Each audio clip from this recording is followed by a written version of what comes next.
nakakairita yung mga in-exploit, na mga magpamilya, magjowa, magkabet na nag-aaway-away dyan. So, hindi ko bet yan. 1 million rewards ibigay sa may-ari kung sino ang makapagturo. Habang pinapanood ko yung first episode, eto ha, honest from the bottom of my heart. I'm always honest here. Nakahiga-higa ako at habang nakahiga, umiinom ng kape kasi inantay kong tumilaok ang manok. Inantay ko tumilaok ang manok. Sige, pinalabas sa kanilang show, in-upload. Yung una kong pinanood, maletang puno ng alahas na nagkahalagang chuchu-chuchu. Habang pinapanood ko, unang-una, yung pag-introduce, sabi ni Ramel Casalme Katapang, katanga naman na iniwan.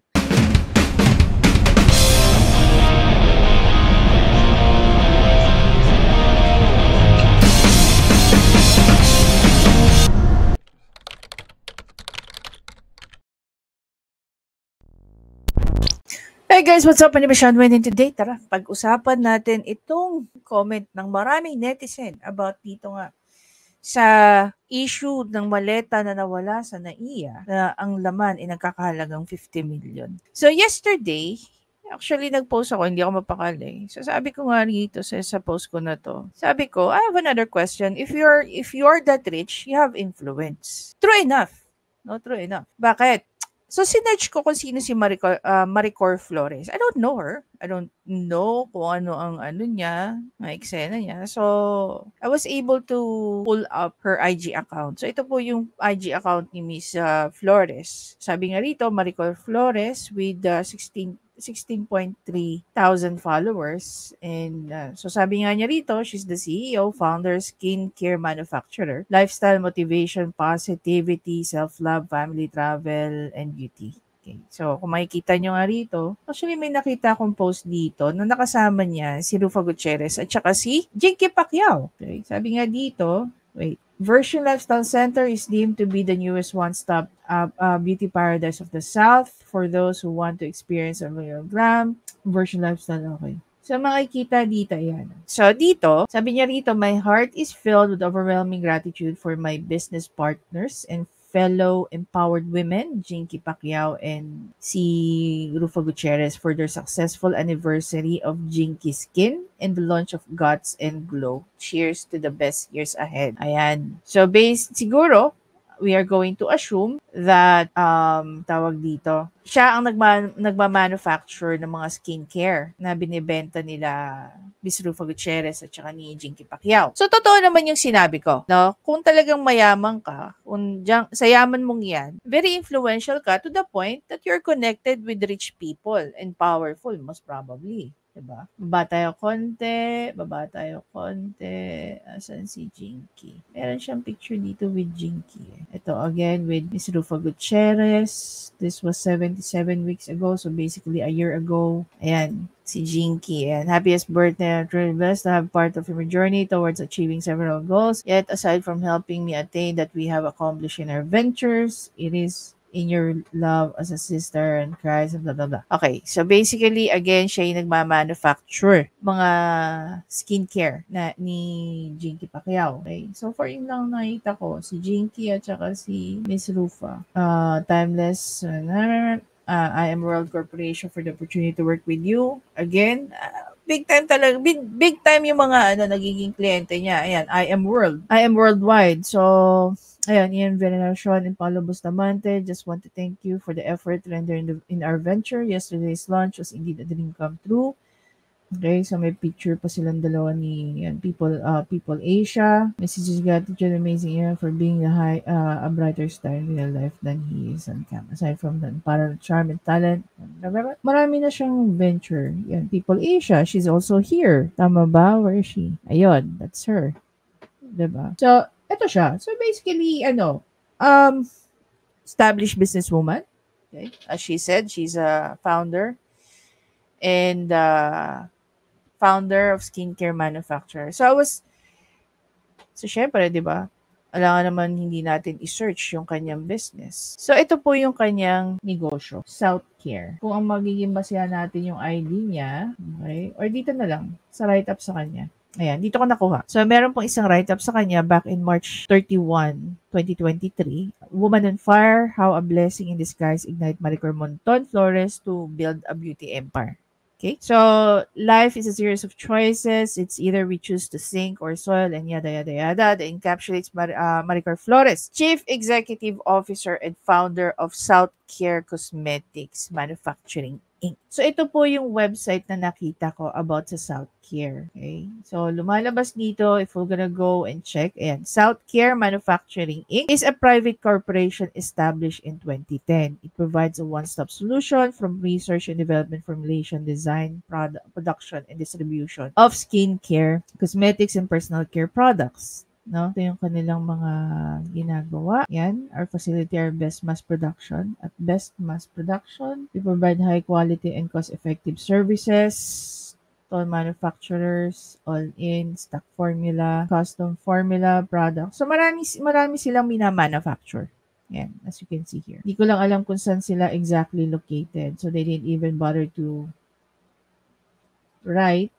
Yeah, please send us and we'll get back to you as soon as possible. Normally, dapat nilalagay dito yung exact business location nila, kung saan sila located, yung, lalo na yung manufacturing nila. So, we're not sure. So, hopefully, na kanila tong mga, ano na to. Ano ba yung pinaka-main topic natin? So, marami nagsasabi, guys. Kung babalikan nga natin tong pinost ko, marami nagsasabi at maraming naniniwala na ito daw issue ni Miss Maricor Flores sa pagkakawala ng kanyang maleta ay stage. Tingnan natin yun sa mga nasa comment section. Sabi ni Scorpio XS1SM, Zarzuela, kung titingnan mo yung timelines, kaduda-duda. Mahal ang bagahe at kung na-report sa airport security and they were informed that the baggage contains 50 million worth of items, that alone would have scrambled the security to get off their ass and do something. Kita naman pala sa CCTV pero walang nakamonitor. Exactly. Not only that, yung talking about the timeline, ang tagal. Kasi ang dami pang tao dun eh. Kung tutuusin, pwede na ba mangyari na hindi siya yung driver? Kung sino man, halimbawa guys, no,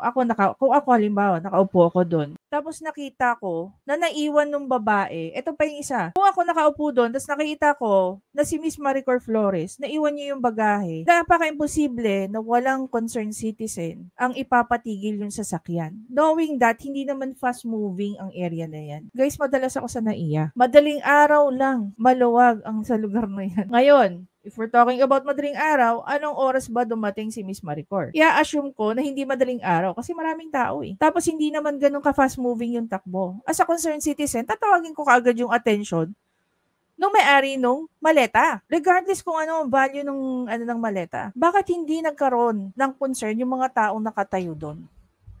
Or yung nakaupo doon? Yun yung isa pang naisip ko. Ganun na ba karami ang walang concern? Apart from that, hindi man lang na-narrate yung timeline na halimbawa, given na naiwan niya yung maleta, kailan niya nalaman na nawawala yung maleta? Siyempre, ang timanong iisipin niya sa airport niya may iwan. Bakit hindi nila binalikan agad? The minute na naisip nila na naiwan. Kung hindi man si Miss Maricor, who's actually heading to the Asian Hospital, pwede niya utusan yung assistant niya na bumalik ng airport para i-report agad kung sakali man hindi na matagpuan. So, walang ganong kwento. Another thing, hindi man lang nag-flash ng kahit ano na nag-report sila sa loob ng airport. 'Di ba? Bakit hindi sila nag-flash ng report? Ayan, sabi nga dito, baka jumingle o naidlip. Okay, binibigyan na natin ng benefit of the doubt. As I know, monitors come in pairs and teams sa parehong di nakatunog. 3. Kailangan ba talagang ipatulfo para gumalaw ang law enforcement? Yeah, this is very sad. Tuloy pakiramdam ko, parang sa mga nangyayaring ganyan, hindi ba napapaisip itong mga taga-NBI at saka PNP na nagmumukha silang inutil talaga? Na on air, laging pinagmumukha ni Raffy Tulfo na napaka-incompetent nila. Siguro sa parte na to, I will agree with Raffy Tulfo. October 1 pa nawala, hanggang ngayon wala kayong alam. O nga naman, tinutugis nyo pa rin. Diba? Anong pagbabacktrack yung ginawa nyo dyan? Sad thing about our law enforcement, kailangan pa talagang ipahiya sila on live TV or SOCMED para kumilos, which gives Tulfo who would all suspect in inspiring for hire an audience for media mileage. Ewan ko talaga kung gaano din kakapal ang mukha nila at kinakaya nila ang kahihiyan na masabo ng isang senador. Sanay na siguro. I really cringe when I listened to them being verbally manhandled by Tulfo. Power truly speaks. Para lang K-drama, malakas lang manigaw, pero kapag may katungkulan at kapangyarihan ang naninigaw sa kanila, tiklop. Hayan tuloy, hash brown points na naman ang suspected presidential hopeful. Number 4, endgame. Bakit balik kay Tulfo? Di naman siyang law enforcement. They could have simply contacted the RTI concerning the contact details of the owner. After that, dapat labas ng RTIA at kontakin ng owner privately and return the item. Exactly, 'di ba? Pero there was even a part of the video together with Miss Flores na sinabi niya doon sa yung time na nakuha na yung maleta, 'di ba? Ano sinabi? Bakit hindi niyo dinala sa akin? Dahil 'di ba? Sabi dito ni Chowking, ako nga constant traveler, hindi naman hindi na mi dalawa, tatlong luggages at at kahit na yung isang maleta ko na puro documents ang laman at yung isa, mga clothes ko ay pinagpapatong-patong ko yun para hilahin. If ever na walang trolley, and I do make sure na pagsakay ko ng taxi, mauuna akong sumakay sa taxi driver pagkasara niya ng luggage compartment. How much more yung dala mo ay malaking gamit. At kung sa pera nga, kahit 1K bill, ang dala mo, ay mahigpit na hawak mo, pera, yung pa kayang goods na worth 50 million. Actually, may mga nakikita pa nga akong news na 20 million daw yung halaga. Diba? Sabi rito ni Cinemark TV, 50 million worth of goods, that's smuggling. Anong ginagawa ng custom? Well, hindi ko po ako personally, wala po akong alam sa sa domestic pagdating diyan, pero pagdating sa international, yes, that can be considered as smuggling. No? Pero nga in dollars, 10,000 lang ang kailangan ang pwede mong dalhin eh. 'Di ba? Sabi rin dito ni Cinemark TV, she appears to have been lying too much of let go of your sight. Wag na po kayong gagawa ng storytelling alay para lang sumikat at ganyan. Hindi ako magpapamedya dyan. Sabi rito ni CNG US 881, clearly the intention nung kumuha is not to give it back. Nakaw talaga. Okay? Dito, agree ako dito. You can see the intention, di ba? Hindi na tayo bata para sabihin na di alam ang gagawin ng mga nawawalang gamit, lalo na ang nasa vicinity ng airport. Obviously, madaming authority dyan. Exactly. And kita naman, nagmamasid pa muna bago kinuha. But on the other hand, maaaring na-convince din yung family yung nagnakaw na ibalik. But by then, di nila alam kung saan lalapit and because they are scared din para doon sa tatay kasi nga nakaw yung nangyari. Still, I'm doubting doon lumapit sa pulis, isa ulit, tapos hindi pa din nagawa ng paraan ng pulis. Eto nga yung comedy guys eh. Still, I'm doubting doon sa lumapit na pulis para isa ulit, tapos hindi alam gagawin ng pulis. That's bullshit. Honestly, I'm so sorry That's big bullshit. Diba? Kasi ang pwedeng mangyari dyan, within the PNP, halimbawa, binalik mo yung maleta sa isang pulis, lihitin mong dinala mo sa loob ng isang police station. Now, ang sasabihin mo lang, nakuha sa airport. Doon talaga lalabas na, sa airport mo pala nakuha, ba't mo pa binitbit dito? Bakit hindi mo iniwan sa airport? So, going back dito sa statement ni C, pero talagang, may intention talaga na tangayin, na nakawin. The mere fact, guys, as simple as this. Kasi the mere fact na hindi mo binalik ang isang bagay as simple as a ballpen, that's pagnanakaw. Dahil hindi naman ikaw yung mayayari. It's just that we're taking it lightly. Diba? Yan. If the intentions are good, then madali lang para doon sa police na maibalik yung gamit ng airport. Ang nakakatawa dyan, imagine mo, ang isang worth 50 million na maleta, whether or not alam mo yung value, napalalamove pa. Pwede ba natin makuhanan lahat ng ebidensya yan? Yung timeline yan. Sabi rito ni Kay Soldi, sino ba naman na may tamang pag-iisip magdadala ng worth 50 million na luggage mo na alam mo na may possibility na pwede yung manakaw o mawala, especially na sa NAIA, na one of the worst airport in the world. Ganito na ba tayo kamangmang mga kapwa ka-Pinoy? Yeah, I think so. Sabi rito ni Dennis Lisay 860, kung mapapansin nyo reaction ni Tulfo, gusto niyang maabswelto yung kumuha basta lang maisoli. Hindi yun normal Sa mga unang reklamong pag nanakaw, galit na galit siya. Good observer. Sabi rito ni Luz Valdez, kinalimutan ng NBI na siyang nag-effort at nag-forensic para mahanap ang maleta na naglalaan ng 50 million.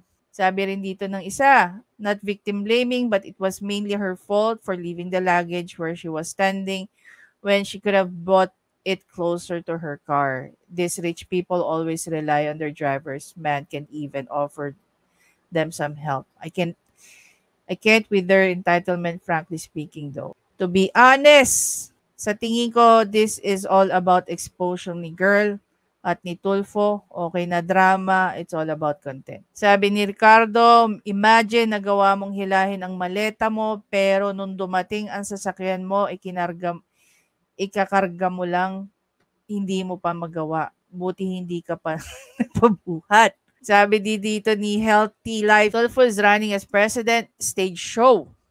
Diba?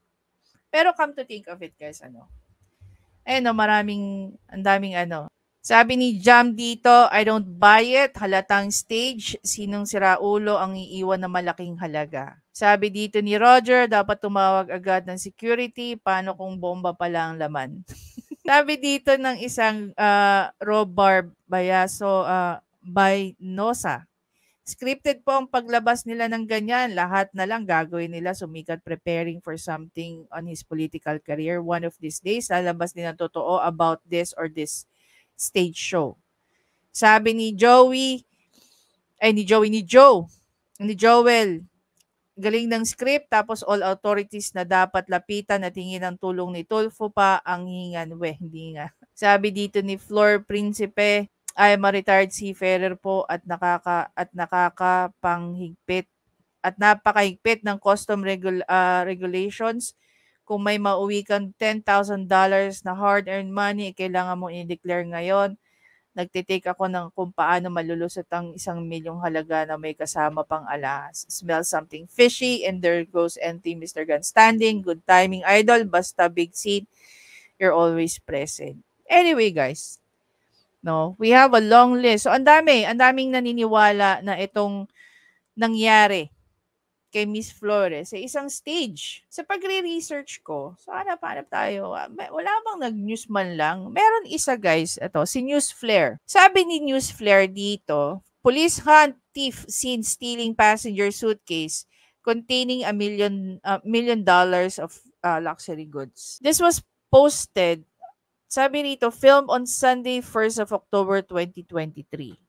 Pero guys, kung isi-search mo to, this was posted 3 weeks ago. Ito yung nangyari kay Miss Flores. 4 weeks ago. Na-post to 4 weeks ago. And yet, marami pa rin naniniwala na because of the inconsistency, ayon nga rin sa sinabi dito ni Attorney Libayan. Sa mga salitang ginagamit nila, sa pag-aakto nila, sa mga arte nila, kaya nagkakaroon ng doubt ang mga tao. Which is true. I agree with that. Punta tayo sa comment ni Maharlika. Pinanood ko yung issue dito sa kay Senator Tulfo. Maybe kayo hindi nyo pa napanood. Yung tungkol sana iwanan na luggage na may lamang worth 50 million pesos na alahas, mga relo, mga Hermes na bag. Napanood nyo ba? Sino yung dito nakapanood? Okay. So ngayon, ipapakita ko sa inyo yung video para doon tayo mag-start.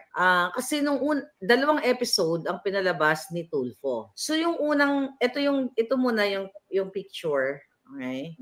Yung picture na yan, ng lalaki niya, nagtitrending na ngayon. Okay? Pakita muna natin. Pero yung video na muna para bonggang-bongga, 45 seconds. Then you decide. Yan yung babae na may lamang 50 million. Tayo naman yung, iniwan niya lang basta yung bag niya. Then kinuha nung lalaki. Right? I mean, hindi kinuha. Binantayan muna kunyari. Tapos yan, since naiwan, ganyan. Nandyan pa sila, tas naiwan. Tas kinuha. Alright? Drama-drama. Okay? CCTV po yan ng airport. Tapos yun yung lalaki nakaputi. Ayun, lumayas na siya. Okay, here's my take. Bihira ako magnood actually ng mga chismis dyan kay Senator Tulfo. Kasi talagang hindi yan ang ano natin, mission natin sa buhay. Sabi ko nga sa inyo, nakakairita yung mga in-exploit, na mga magpamilya, magjowa, magkabet na nag-aaway-away dyan. So, hindi ko bet yan. 1 million rewards ibigay sa may-ari kung sino ang makapagturo. Habang pinapanood ko yung first episode, eto ha, honest from the bottom of my heart. I'm always honest here. Nakahiga-higa ako at habang nakahiga, umiinom ng kape kasi inantay kong tumilaok ang manok. Inantay ko tumilaok ang manok. Sige, pinalabas sa kanilang show, in-upload. Yung una kong pinanood, maletang puno ng alahas na nagkahalagang chuchu-chuchu. Habang pinapanood ko, unang-una, yung pag-introduce, sabi ni Ramel Casalme Katapang, katanga naman na iniwan. Yun yung unang pumasok sa isip ko. So, pinapanood ko, sabi ko, stage to. When I say stage, drama lang to. Yun yung opinion ko. Okay? Pwede magkamali ako, pero based dun sa mga galawan sa interview, unang-una, pinopromote yung nanakawan. At saka, gaano ka naman katanga na may lamang $1 million or, well, 55 na pala dollars ngayon. Okay? Anong purpose nun, madam? Bakit nagdrama? Yun ang natin. Yun ang ating what do you call it? Pupunta tayo doon, Palangga. You have to help me. Ulitin ko lang uli yung itong umpisa. Kasi yung second episode, talagang tumugma yung aking analysis. Yan, yung may bilog. Iniwan niya yung bag niya. Okay, andyan daw yung driver niya. O lumayas na siya, parang goodbye bag. So sa akin, iwan mo ng ganun na may worth 50 million pesos ang iyong luggage. So, habang pinapanood ko, di ba, nakita niyo ba ako na nagkikialam ako din sa mga upload ni Tulfo? Di ba? Bihira lang. Once is a blue moon lang talaga ako mag-comment kasi hindi ko pinapatos yung mga chismis. Something fishy, sabi ni Remy. Well, ako nga, may luggage ako. Ang laman lang naman ng luggage ko. Mga konting-konting alahas and sunglasses, hindi ko siya binibitawan. Wala pang 1 million yung bit-bit ko. Pesos. Ikaw, 50 million ang halaga, binila-hila mo lang na gano'n, okay, goodbye luggage. Yung instinct ng tao, kahit anong lahi mo, valuable yung bit-bit mo. Yes. Mirasol ison amiga, sabi ni Wapas. So, napaka may bit. Kumbaga, ando yung Hermes bag, ando yung mga chuchu bells na mga may certificate na mga alahas, ganyan-ganyan. Habang pinapanood ko, sabi ko, stage to. Tapos, pinapagalitan ni Senator Tulfo yung mga taga-NBI, nakausap niya sa phone, na bakit daw ang bagal ng aksyon, then pinapagalitan yung mga pulis, baka daw kasabwat, ganun-ganun. So ako bilang isang kritiko at nagmamatsyag, sabi ko, wala naman kahit anong lahi na iiwan mo yung bagahe mo na, okay, goodbye bagahe. Ay, Manong, kasi dahil, what? Because you feel like you're a queen, iiwan mo yung mga bagahe mo. Kahit yung mga artistang sikat, kahit siguro mga Hollywood stars, walang tangang ganon. Okay? Galit na naman ang nola nyo. Sabi ko, magpakakula kasi hindi ko kinikerry. Pero habang pinapanood ko to, kasi sabi niya kasi, tapos yung nawala ng bagahe, yun nga, kinukwento niya, sabi niya kasi napaka-importante po talaga, mga ganun yata sa Pilipinas, yung mga kaartehan magsalita, ayaw magpaka-normal. But anyway, napansin ko rin na parang pinopromote yung babaeng nag-iwan ng kanyang luggage. Parang pinopromote yung kanyang cosmetic. Sabi, may kasama pa siyang abogado dun sa sa pagrereklamo. May kasama siyang abogado, sabi niya, ito kilala ko na tong kliyente ko for matagal na, siya ay cosmetic manufacturer. Tapos para siyang pinopromote. Hindi pinopromote talaga siya. You know what? Habang pinapanood ko siya, sabi ko, you know what? Ang magiging ending nito, lalabas yung kumuha ng bag, ng bagahe, ng luggage, tapos kunyari, patatawarin nila. Na okay, tapos palalabasin na mabait yung nagkaiwan ng bag. You know what? I swear to God, mga palangga, hindi ko alam na may second episode. True enough. Second episode, mga kababayan, lola niya, bira lang magtyaga ng manood ng mga ganyang eksena. Pero second episode nila, like after kumuha ng maleta, then after 6 hours, then 4 hours ago, so like 2 hours, meron silang download. Meron silang upload. Tapos doon, pinag-uusapan nila yung tungkol sa meron na nga daw nagtimbre, sabi ni Tulfo, na nakakilalang kilala itong na picturean, itong lalaking kumuha ng luggage. Tapos, kasi nagbigay sila ng pabuya na 1 million, So, habang pinapanood ko, something fishy talaga. Ako lang ba ang nakakaramdam? Tapos, doon nga Actually, hindi. Marami tayong nakakaramdam. Sabi na, kung makipag-cooperate lang siya, sabi nung nawala ng bag, kasi siguro aral na rin, mga ganan. Nakukornihan ako sa ganyang English. You can speak English straight if you're really smart, if you are really good, Yung hirap sa inyo sa Pilipinas, I'm sure naman, mga ganan. Bakit pag ganun kayo mag-i-English? Ayaw na mag-straight? Arte? Pagtangina, nanggigigil ako. Ang arte, sabi niya, kapag magipag-cooperate siya, di ba?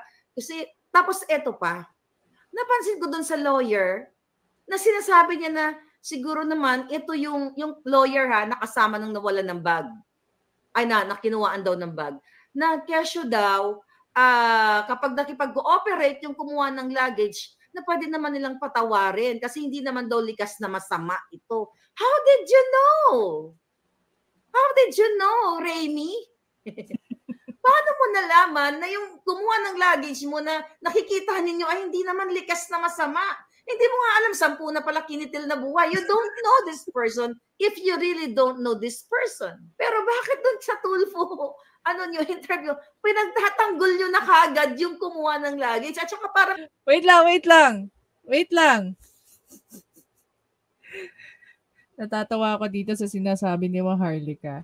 Na-recall kong bigla na yung mismo kumuha ng maleta, pinatawad. Pero nung kausap ni Idol, yung taga-NBI na hepe pa, biglang naging suspect. Diba? Na walang kaalam-alam. Tinutulungan na nga lang sila, no? Secretary ng DOJ, Remulla, please, wag niyo naman po hayaan yung ginagawa sa mga taga-NBI na ganito. Kagalang-galang po ang mga taga-NBI. Please, protect your people. Iilang piraso na nga lang ang agent ninyo, ang mga tauhan dyan sa NBI, tapos na-exploit pa ng ganyan. Diba? Yun nga, diba? Kung marerecall lang natin kung paano binulyawan ni Raffy Tulfo yung taga-NBI. Pero yung mismong kumuha, halos itrato na akala mo favorite pet dog. My point is, bawal pagalitan yan, bawal yan, bigay mo lahat ng paborito, yung mga ganyan. Wala namang agam-agam sa inyo na parang pag nawalan ka kasi ng gamit, yung sino nakaranas sa inyo na nawalan ng gamit, ako nawalan ng, tama ba? No, nawalan ba ako ng gamit? May mga moment na minsan akala mo nawala, naiwan mo, di ba? I will tell you something, si Lady Boss M, nakapunta kami bago tayo pumunta kay Tulfo, nasa Singapore kami, sa airport kami ng Singapore. Pakita ko ulit yung video You decide. Kasi sabi ko, kaloka, may ganito ang dramatization. Ayan siya. Tingnan niyo paano niya iniwan yung lagi siya may maglagang 1 million, ay 50 million. Okay? I don't buy it, darling. I don't buy it kasi hindi ganon yung taong may laman na ganon kalaking pera. Bago ka iiwan dyan, alam mo sa sarili mo, hindi mo yan nakakalimutan. Bilang tao ako, pag nagta-travel ako, pag alam ko yung luggage ko, anda dyan yung mga sunglasses ko, laptop ko, hindi ko yan winawalay sa sarili ko. Wala pang 1 million yung halaga ng mga laman ng luggage ko. Iyan you claim 50 million? So, sounds fishy to me. And very, very, very staged. Kasi, papatawarin na lang daw. kung depende sa pag-uusap nila. Tapos ang sabi doon ni Tulfo, what if kung naibenta na yung mga alahas, tapos ang sabi na nawalan, tutubusin na lang daw nila. Then, here's the funny thing, no? Parang, I remember having this discussion with one of my professors about, tawag dito, about sa rape. Mga ikinakasong rape, tapos nadidismiss. And then, etong victim di umano, nag-file ng civil action against ng rape kuno sa kanya para lang makakuha ng damages. How can you actually reconcile that? Na dinismiss na yung criminal case sa'yo criminal case ng rape, and then eventually magpa-file yung victim for civil action para lang sa makakuha ng damages. Weird, di ba? So, bakit ko sinasabi to sa inyo? It is the same thing here. Ikaw ang kinunan, ikaw ang nawalan, ikaw ang nag-suffer for a couple of days, if indeed you are, di ba? At the end of the day, magbibigay ka pa ng pabuya ng 1 million. Di ba parang, I don't know. For me, I'll never do that.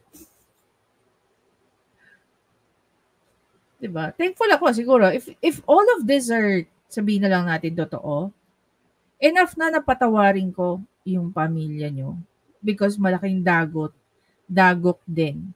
Kung kasuhan ko yan at definitely walang kagatol-gatol, kulong ka. Kasi kitang-kita naman sa CCTV na pinakalat ninyo. Forgiving kang tao, siguro ikaw. Pero kung ako nga basically, di naman ako ikaw at di naman ikaw ako. Pero in real life scenario, kaya ko sigurong patawarin, pero hindi ko na kailangan magbigay ng pabuya. Diba? Parang na-weirdohan lang ako. Na parang, ako na yung ginawa na masama, ako pa yung nagpabuya. Wow. Kung Knowing that, yung totoong mga kaganapan with Raffy Tulfo, I remember, sabi nga nung isang comment, sa totoong sitwasyon, and then Raffy Tulfo is involved, diba? Lagi niyang ititrete nakakasuhan yung tao. Diba? I don't know kung gano'n na ba karaming nakasuhan. Yun nga hindi natin alam na statistics. Ilang tao na ba ang pumunta sa RTIA na ni-refer sa PAO na nagkaroon ng kasuhan? That is something na hindi natin narinig. Actually, yung kay Queenie Detic, may existing na po kasing kaso yun. Diba? May existing na kaso na yun. So, hindi ko alam kung alin sa mga yung mga nagdaanan na natuloy sa kasuhan. Hindi nga tayo na-update kung kamusta ba yung mga kasuhan na nangyari. Operate daw itong kumuha ng luggage. Tapos yung mga tumanggap ng mga alahas na pinagsanlaan kunyari, ay yun daw ay kakasuhan nila. Kung makikipag-cooperate, itong kumuha ng luggage, din yun pa daw ang magiging witness. Anong nakakatawa? Guys, sa totoong buhay, hindi mo pwedeng kasuhan kung halimbawa dito sa sinasabi ni Maharlika, kung ako ang pinagsanglaan, 'di ba? Hihingi lang ako ng ID sa sasangla kung ikaw is nasa legal age. Hindi customary or hindi part ng policy or procedure ng mga nagsasangla or sanglaan na pahingin nga resibo. Pahingin nga resibo. Dapat nakapangalan sa'yo yung resibo. Sa UAE, makwento ko lang, pag nagbebenta ka ng alahas doon, typically, humingi sila ng resibo. Gusto nilang malaman kung ikaw nga talaga ang tunay na may-ari ng alahas na binibenta mo. 'Di ba? If you have an intention, kasi wala naman sanglaan doon, guys.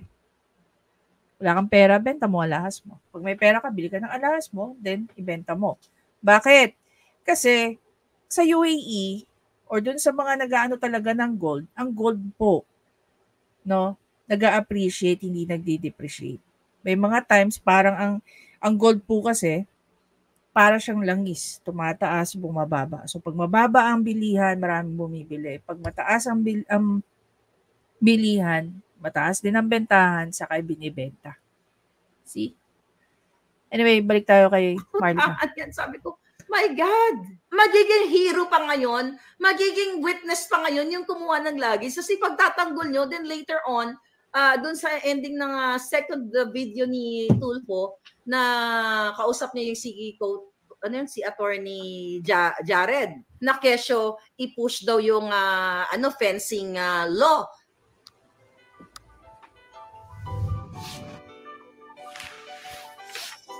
Yung kumbaga yung ito, basahin natin. Fencing. Okay, parang sabi niya, it's time na amyendahan na sa Senado itong anti-fencing law. Ano ba yung anti-fencing law? Binasa natin, Presidential Decree number 1612, yung anti-fencing law na nagsasabi, fencing is the act of any person who with intent to gain for himself or for another shall buy, receive, possess, keep, acquire, conceal, sell, or dispose, or shall buy and sell, or in any other manner deal in any article, item, object, o chuchu-chuchu. Sa madaling salita, itong anti-fencing na pagpaparusa sa mga tao o sa pawn shop na nagtatanggap ng mga nakaw na items. Now, the question is, how would they know? Something fishy talaga mag-a-agree kayo. Sino yung nakanood sa inyo? Tapos patatawarin na lang ninyo. Kaya, nung hindi ko pa napapanood yung second episode, talagang sabi sa isip ko, ay tangina, stage to. Patatawarin nila tong ano na to, kumuha. Wala pong matinong tao na may bit-bit kang 15 million. Kahit ikaw ang pinakamayaman sa buong mundo na hindi mo i-endorse ng tama o hindi mo ipoprotektahan ang iyong belongings. So this stage para sa akin, okay? Yun ang nakita ko, patatawarin na lang daw kasi hindi naman daw likas na masama yung kumuha. How did you know, attorney, ano pangalan ng attorney? Villamor, mukhang suki siya kay Tulfo eh. Tsaka ang very promotional ang drama. Pinopromote yung negosyo, pinopromote yung babaeng na anuhan. Abangan natin baka mag-artista. Abangan natin baka tatakbo sa Senado to mga to. Okay guys, dun sa mga gusto panoorin pa yung continuation ng video ni Maharlika, go for it. Anyway, for me, no, para sa akin, if this is, aaminin ba nila kung stage man to or hindi? Definitely hindi. Diba? Dahil isa itong malaking kasiraan, definitely. Pero ang dami kasi guys na naniniwala. No? Maraming nakakapansin na gaya nga ni Maharlika, okay, without any prejudice, siya na rin na nagsabi, bihira siyang manood ng Raffy Tulfo in action. But this time, magre-react siya sa eksenang ginagawa ng maleta issue na yan. Diba? Nakita nyo ba si Maharlika at least kung gaano karaming video niya patungkol kay Raffy Tulfo o mga ginagawa niya? Actually, this is the first time na narinig ko siya. Okay? So, she's like an outsider. She's a third person. Hindi niya alam yung mga pagiging kritiko natin kay Idol Raffy. Pero kahit siya mismo, naniniwala siya that there's something wrong in this shit. Diba? Kaya ako, hihintayin ko yung yung pag-a-analyze ng mga sawsawero sa Discord. Okay? Papasok dyan yung, sabi nga ni Attorney Libayan, no? Kahit si Attorney Libayan, sabi niya, may conspiracy theory nga. Hindi lang yon. Pati yung pagta-tricycle di umano no mag-ina from, saan ba nang galing? Pampanga yata? I don't know. Sabi ko nga sa inyo, as much as possible, I really don't wanna watch RTIA. Because it's cheap. Diba? Paulit-ulit na lang yung nangyayari dyan. Pero here, pwede ba tayo mag-request ng mga police report na hinain nila para makita natin? But anyway, it will not even support. Is it substantial enough para masabi mong hindi stage yan? Sabi nga dito gaya nga na sinabi ni Maharlika when she watched the entire video. Ako hindi ko pinanood, so I'll just generalize dun sa sinabi niya. Grabe daw yung pagpo-promote dito kay Miss Flores, sa business ni Miss Flores, and so on and so forth. Kaya nga, if you've been in the business since 2010, siguro, by the looks of it naman, mukha naman naging well-off naman na siya. Tingnan mo yung mga naging client niya, di ba? Kung titingnan nyo, kailangan niya ba si Raffy Tulfo para ma-promote niya? Ma-promote niya yung business niya? I don't think so. Women of Style and Substance. Andyan siya. Ayan siya. Maricor Monton Flores. Even here, sabi niya, Lifeline. Our team. Beautycon. Life is better when you connect, build, inspire, and share. Sabi niya rito, grow your brand. For Flores, president and co-founder ng fineline.com. So, ang dami. Ito. Skin Solution Cosmetics. Ano ba talaga? Skin, tama ba? Ano ba talaga yung business niya? Dito naman, Skin Solution Cosmeticals Inc. Skin, ano daw? Solutions.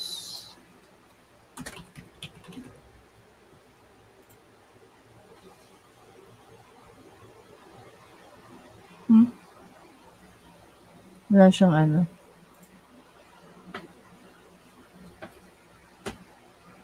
Ito guys, Facebook page niya.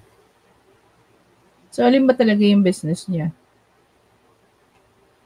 Itong Skin Solution Cosmeticals? O yung South? Kasi, ayun nakalagay dito. In caption, Maricor Flores, Chief Executive Officer and Founder of South Care Cosmetics Inc. Okay. A woman blender, Flores is a force to reckon with. Aside from being the founder of South Care, she also handles other businesses such as Skin Solutions, Cosmetical, CorePoint Solution, Core Solutions Rebranding Specialist, Institution Espanol, Double Dare, Del Perfection, and her most recent venture, Versions Lifestyle Center. So, ang dami naman pala eh. Okay. Ang dami niya negosyo. Siya yung magmamanufacture para sa inyo. Mabigati naman din pala mga business partner niya at saka mga ano niya. Congrats on your successful events. I'm proud of you. It's Patricia Rivera.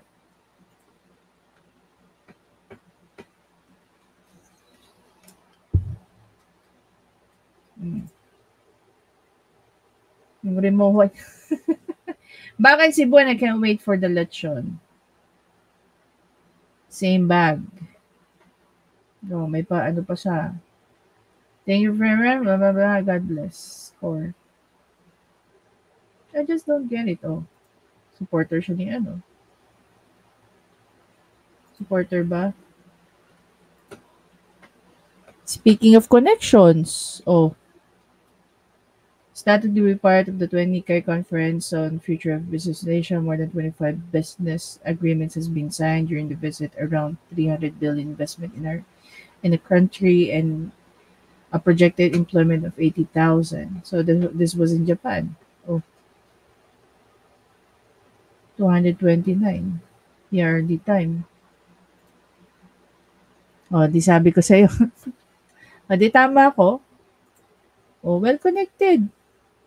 Guys, I really don't get it. As in.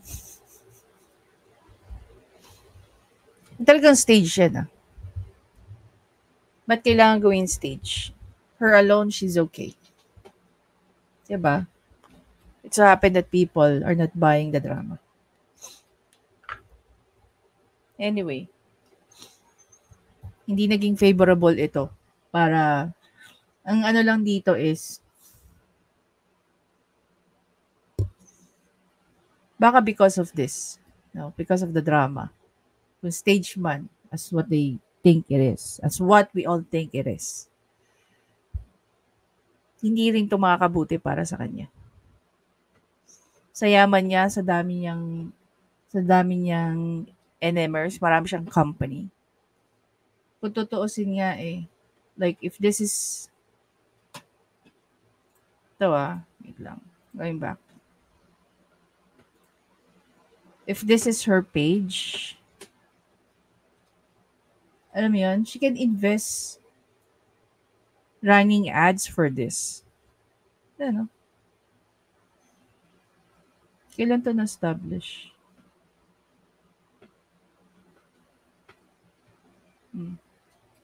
Kung kanya to. Anyway guys, ayan. Hindi lang ako nakapansin. Marami po tayo nakapansin that there's something wrong with the drama. Hindi siya pang true to life para sa akin. Anyway guys, again, maraming salamat. I'm so sorry if I bore you. And at least, no, nakita natin yung tawag dito. Nasira na naman siya. Buraot. Anyway, yun, nakita naman natin, no, na hindi lang tayo nakapansin. Marami tayong nakapansin. Anyway guys, again, maraming salamat. Please don't forget to subscribe, like, and comment. I-share nyo na rin, guys. Para tingnan natin kung ano ang tingin ng mga tao. Kung mag-agree ba sila sa atin or hindi. But definitely, they have to watch first yung mga videos na connected sa issue na itong maletang to.